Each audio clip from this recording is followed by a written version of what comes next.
The number of coronavirus cases are increasing across the globe. Here in the U.S., the number of deaths have spiked. And just this week, President Donald Trump met with pharmaceutical executives about developing a vaccine for the virus. Here in Oklahoma, several patients have been tested for coronavirus.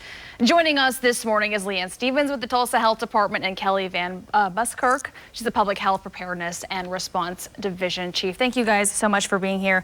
Obviously, what we want to talk about is just easing people's minds at home. We know people in Oklahoma have been tested. Results have come back negative. We do have one pending, but we wanted to talk about the symptoms. Does it mimic the flu? Because the flu is something that's been going around a lot lately as well. Yeah, it does mimic the flu. There's fever, cough, and shortness of breath. I think the main message that we want to get across to individuals is that flu currently is widespread in Oklahoma right now, and that the number of cases we're still seeing are extremely high. But one of the things to consider is that if you are experiencing those symptoms, if you haven't traveled to one of the areas that the virus is currently circulating in or been exposed to a case, there's probably not a concern that you have coronavirus. And I know it has a lot to do with age. So is there a particular age where you're more susceptible to catch this? Yeah, the severity of the illness itself we're seeing in the older population and those with underlying health conditions. Okay, so what can be done to protect yourself at home? Obviously, let's talk about the coronavirus and then maybe even the flu as well, since that's something that's been going around.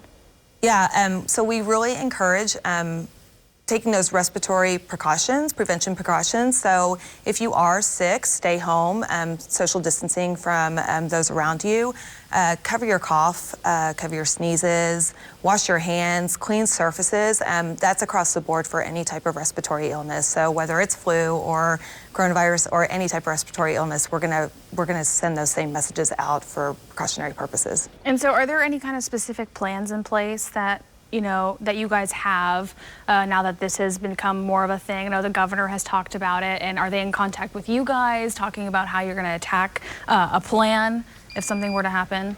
Yeah, so we have a pandemic plan that we actually activated back in 2009 and 10 when H1N1 was there.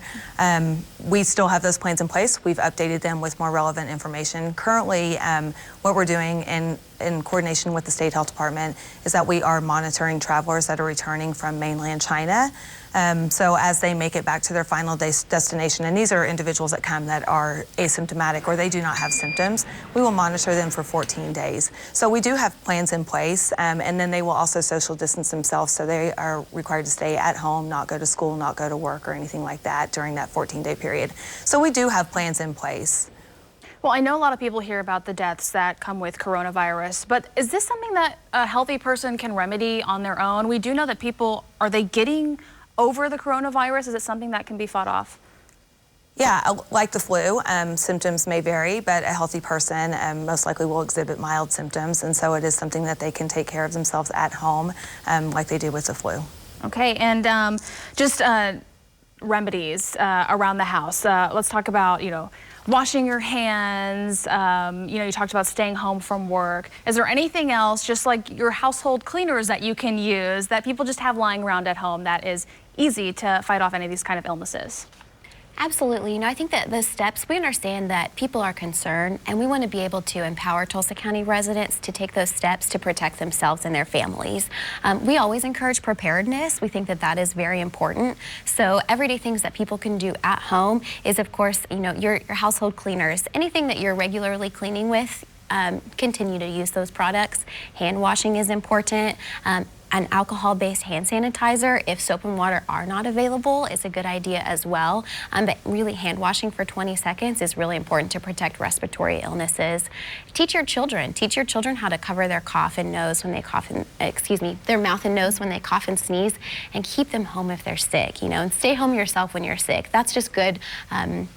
A good practice in general. Don't try to go to work, spread those germs around to your coworkers. So we want everyone to know that they should stay home when they are sick and follow those basic prevention guidelines. All right, Leah and Kelly, thank you guys so much for being here. We really appreciate it. Thanks for coming in. Thanks for having us. Thanks for having us.